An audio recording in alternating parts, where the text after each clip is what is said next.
On the day I celebrated 25 years of marriage, I received a mysterious box sent by my own wife. When I felt something alive moving inside it, my blood ran cold. That was definitely not a normal gift. 10 minutes later, the police were standing in my living room. Let me tell you how I found out that sometimes the biggest danger comes from the person you least expect. My name is Glenn Whitaker. I'm 51 years old, and I teach accounting at the University of Sacramento. 25 years married to Catherine, who runs her own yoga studio here in Sacramento. Josh lives in Portland, Olivia in San Diego, and the house is just the two of us now. You know that moment when the kids move out and you look at your partner and think, who is this person? Anyway, on the outside we had that stable California suburban life, but on the inside something had cracked, and I pretended not to see the fractures spreading. Over the last few months, Catherine had been different. Whispered phone calls, expenses that didn't make sense, that evasive way she had when I asked about the studio's accounts. She always said the business was doing fine, but I started noticing strange signs. Conversations that stopped when I walked into the room, papers that disappeared from the desk. You know that feeling when your own house starts to feel like foreign territory? That was exactly it. Our anniversaries used to be simple, honest celebrations, but now even those dates felt heavy with tension. When I decided to take a closer look at our bank statements, I found transactions that made my blood freeze. Regular transfers, large amounts leaving our joint account to somewhere I didn't recognize. The savings we had built together over decades were being drained in silence. It felt like finding out someone was stealing your life piece by piece, day after day. I confronted her on a Thursday afternoon. She denied everything with a coldness that scared me, said I'd always been paranoid about money, that I didn't trust her. At that moment, looking straight into her eyes, I realized that the woman I had shared 25 years with had become a stranger.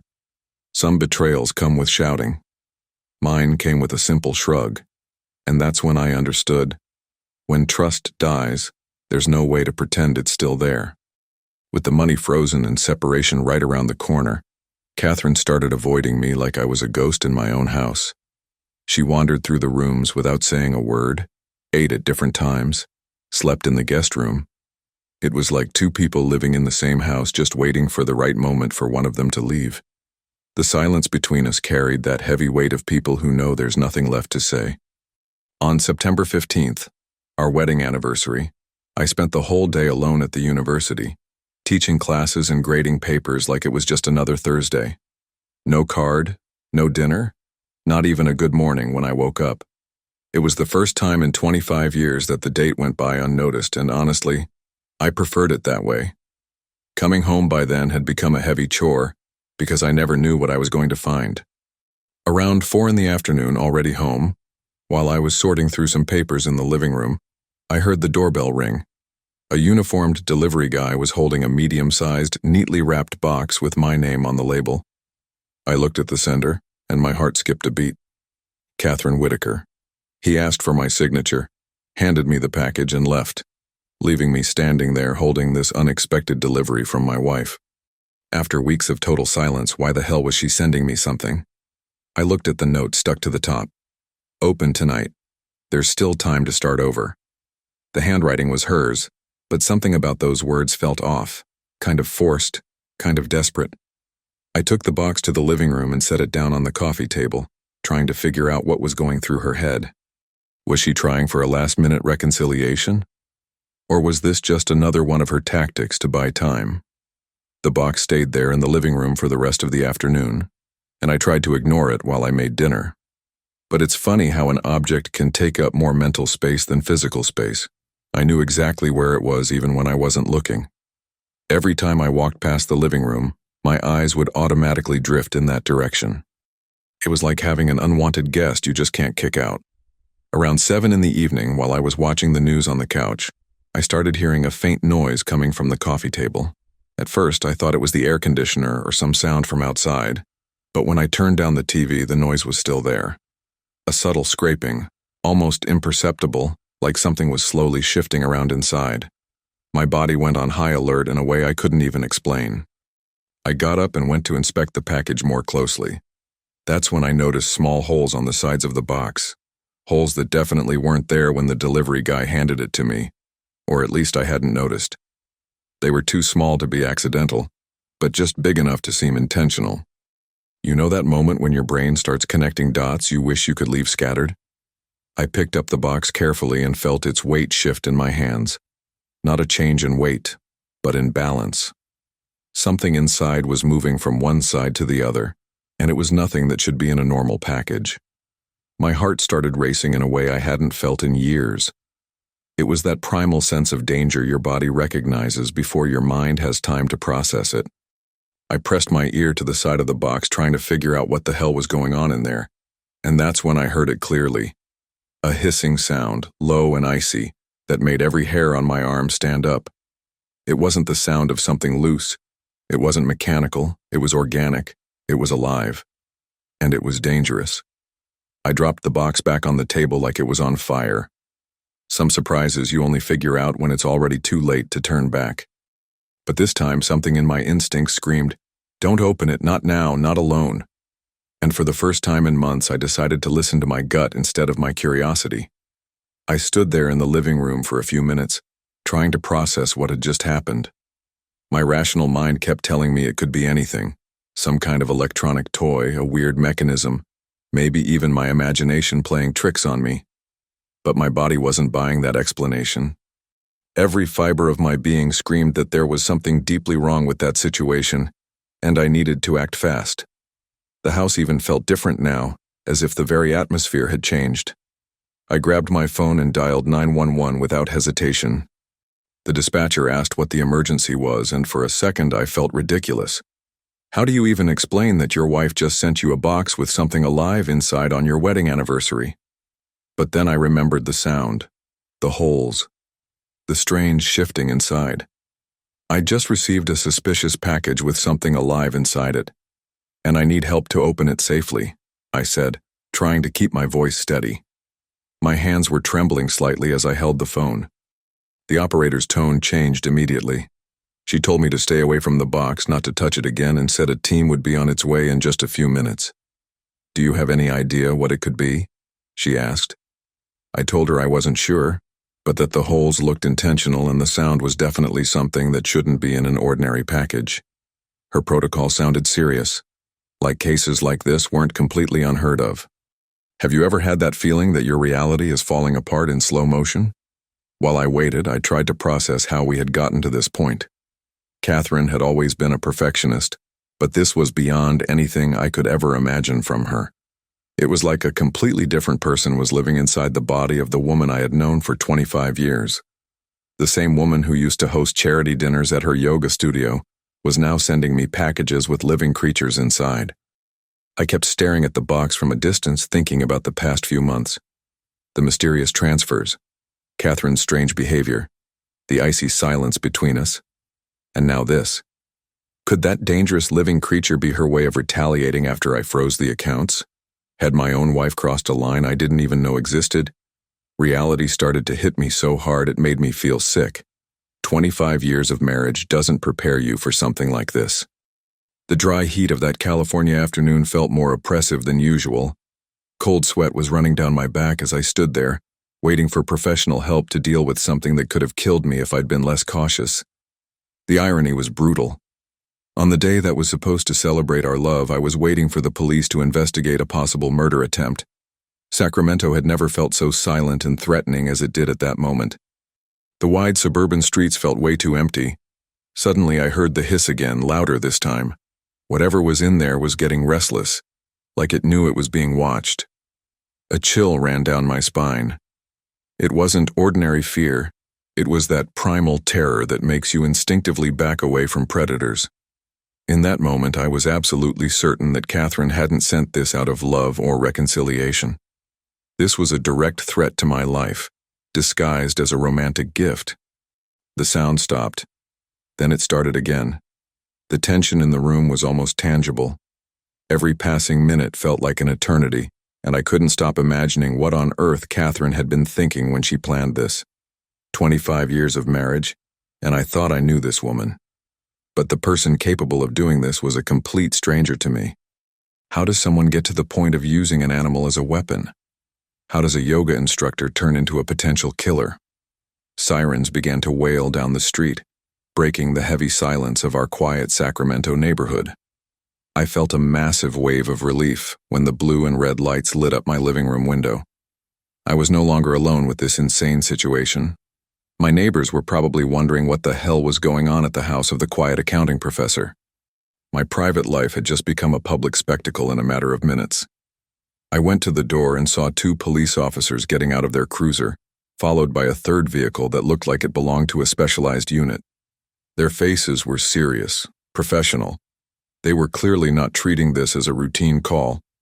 The fact that they had sent in a specialized team made me realize that my suspicion of real danger was being taken seriously. For the first time in hours, I felt like someone was on my side. Help had arrived. The officers came inside and immediately examined the box with a professionalism that calmed me down. "Mr. Whitaker," one of them said, "we're going to need you to stay back while we check this. From the size of the holes and the sound you described, it could be a reptile." The word reptile echoed in my head like a punch. A police scenario I'd only ever seen in cases was now playing out in my own living room. It was really happening. My wife had tried to hurt me using an animal. The senior officer asked a few basic questions. Who sent it? If there had been recent conflicts? If I had any enemies? When I told them about the money transfers, Catherine's strange behavior, and our imminent separation, I saw the two of them exchange a look. "Sir," he said, "this doesn't look like a misunderstanding. We're calling in animal control and treating this as a possible assault." And in that moment, while the officers made their calls and set up a security perimeter, I realized my life had changed forever. This was no longer just a messy breakup or a fight over money. This was a criminal story inside my own family, and I had become the target of someone I had sworn to love and protect. Sometimes real danger comes disguised as an anniversary gift, and you only realize it when it's almost too late. 1 hour later, an animal control specialist arrived with equipment I'd only ever seen in documentaries. He examined the box with a seriousness that made my blood run cold. "I'm going to open this following maximum safety protocol," he said, pulling on thick gloves and grabbing a pole with a hook at the end. "From the holes in the sound, we're dealing with a dangerous reptile. You all need to stand well behind that line, at least 10 feet away." His tone left no room for argument.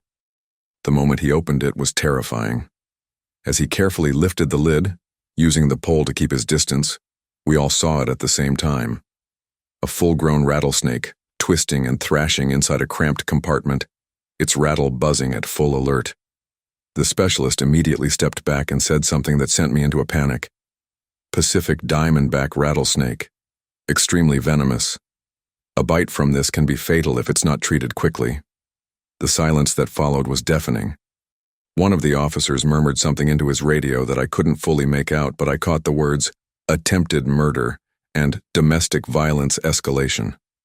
My stomach dropped as I realized my situation had officially become a criminal investigation.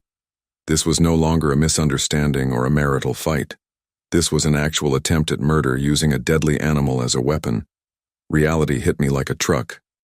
The officers immediately photographed everything: the mysterious box with the snake, the label, the lethal reptile someone had deliberately chosen.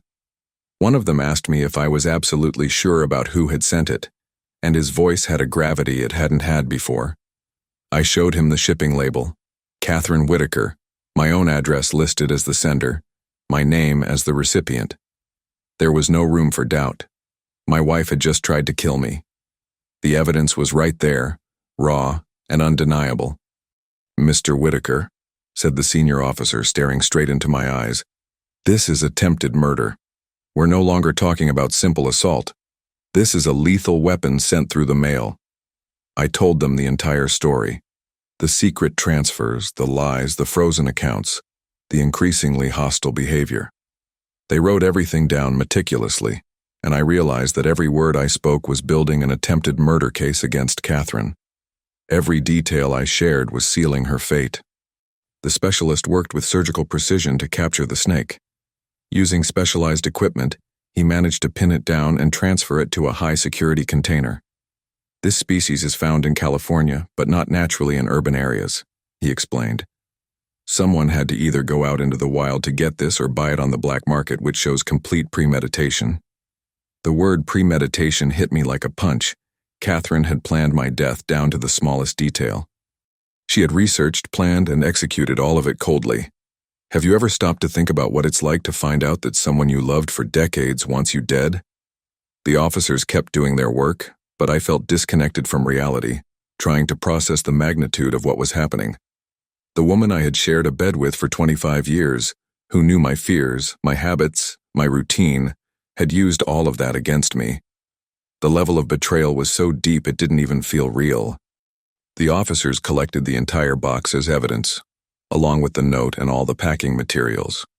They explained that they would track where the snake came from, investigate how it was obtained, and check whether Catherine had left any digital traces of her plan. "You need to understand," one of them said, "that choosing your wedding anniversary was no coincidence. It was calculated to disguise an attempted murder as a romantic gift." The cold precision of it all made me sick. The senior officer explained the next steps to me. Catherine would be brought in for questioning, most likely placed under preventive arrest, and the case would go to the prosecutor's office. "Sir, what your wife did is a federal crime, mailing a dangerous animal, on top of the attempted murder itself." I asked if I would be safe, if she might try something else. "We'll issue a restraining order immediately, and we strongly recommend you change the locks on your house today." My own home had turned into a battlefield. That night, after everyone left, I sat alone in the living room staring at the spot where the box had been. The house was quieter than ever, but it was a silence heavy with a horrible truth. Catherine wasn't just hiding money or lying about relationships. She had planned my death and almost succeeded. If I had opened that box alone in the dark, just like she expected, the thought made me shake. I spent most of the night organizing every document that proved the financial manipulation: bank statements, transfer records, suspicious emails I had saved. Each piece of paper was part of the puzzle, showing how our separation had turned into a premeditated attempt on my life. Catherine didn't just want to hurt me, she wanted to wipe me out completely, and she had come dangerously close to pulling it off. At sunrise, I called the best criminal lawyer in Sacramento. This was no longer about divorce or splitting assets. It was about survival and justice. "Mr. Harrison," I said when he answered, "I need your help urgently.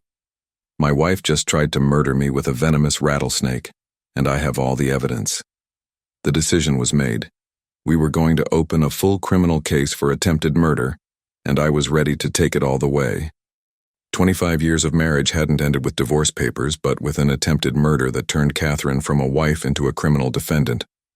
Some betrayals are unforgivable, but some try to kill you. The police investigation moved faster than I expected. In just a week, the detectives not only found out where Catherine had bought the rattlesnake, through a shady contact who sold reptiles illegally, but also uncovered something that left me completely shocked. 3 months before sending me that box, she had taken out a life insurance policy in my name, worth $500,000, with herself as the sole beneficiary. The plan wasn't to scare me or hurt me. It was to kill me. The evidence piled up like pieces of a macabre puzzle. Bank transfers to pay for the insurance, searches on her computer about rattlesnake venom, conversations with the reptile dealer that the police managed to trace. Every new discovery painted a clearer picture of this revenge plot with a deadly animal that almost worked. Catherine had turned our wedding anniversary into a date that was supposed to be my death sentence. The district attorney formally charged her with attempted first-degree murder, insurance fraud, and trafficking in wild animals. When I got the call from the prosecutor explaining the charges, I felt a strange mix of relief and horror. Relief because justice was moving forward. Horror because the woman I had spent 25 years with had actually planned to murder me for money. It was like realizing you never really knew the person who slept next to you. In the months leading up to the trial, Catherine tried everything.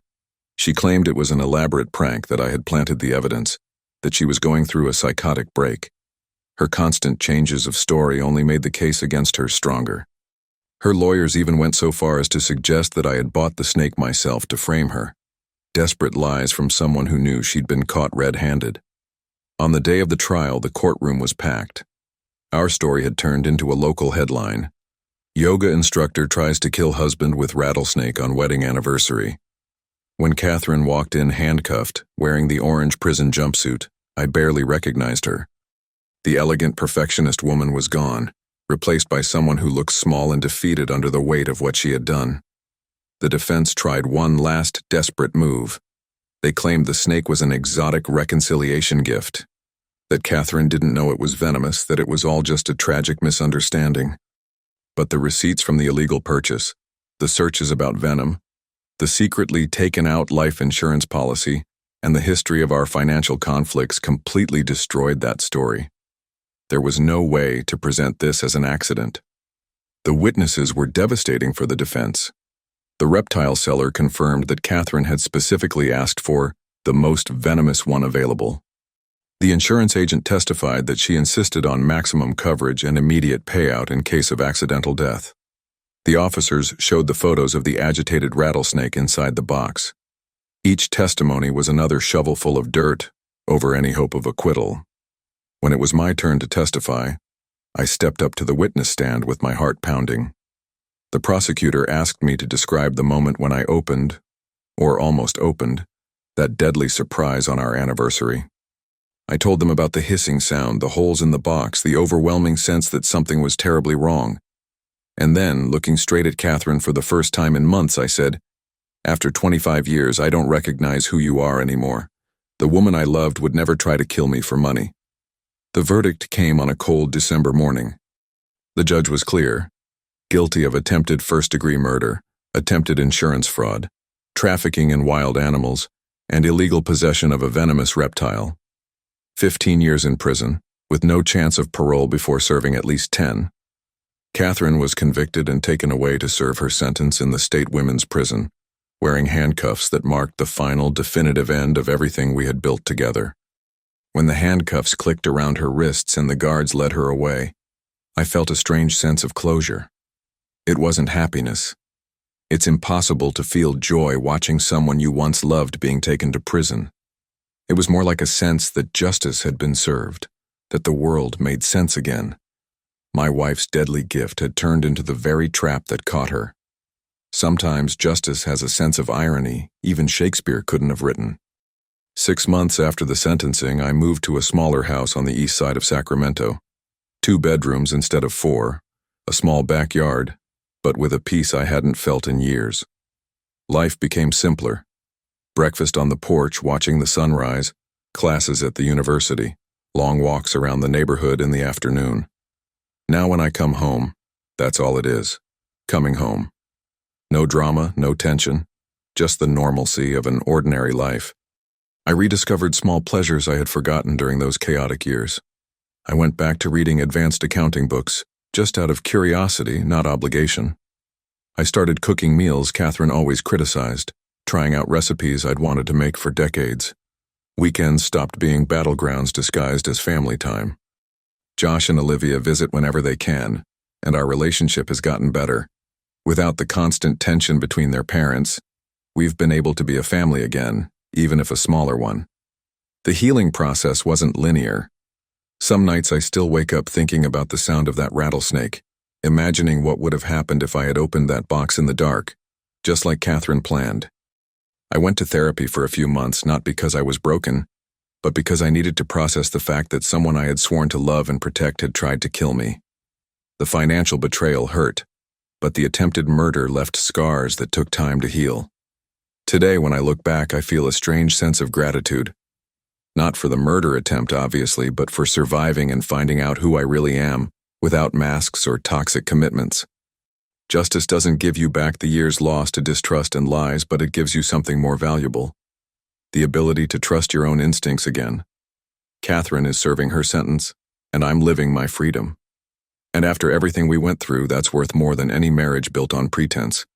And now, I turn to you who followed this story about how I discovered that my wife planned to kill me with a snake on our anniversary. Have you ever faced betrayals that turned into real threats? How would you react if you got a mysterious box from the person you trusted most? Share in the comments if you've had experiences with people who crossed unimaginable lines. And if this story of survival hit you hard, Subscribe to the channel and turn on notifications. Every day I bring stories of men who faced extreme betrayal and family revenge, rebuilding their lives through the courage to seek justice.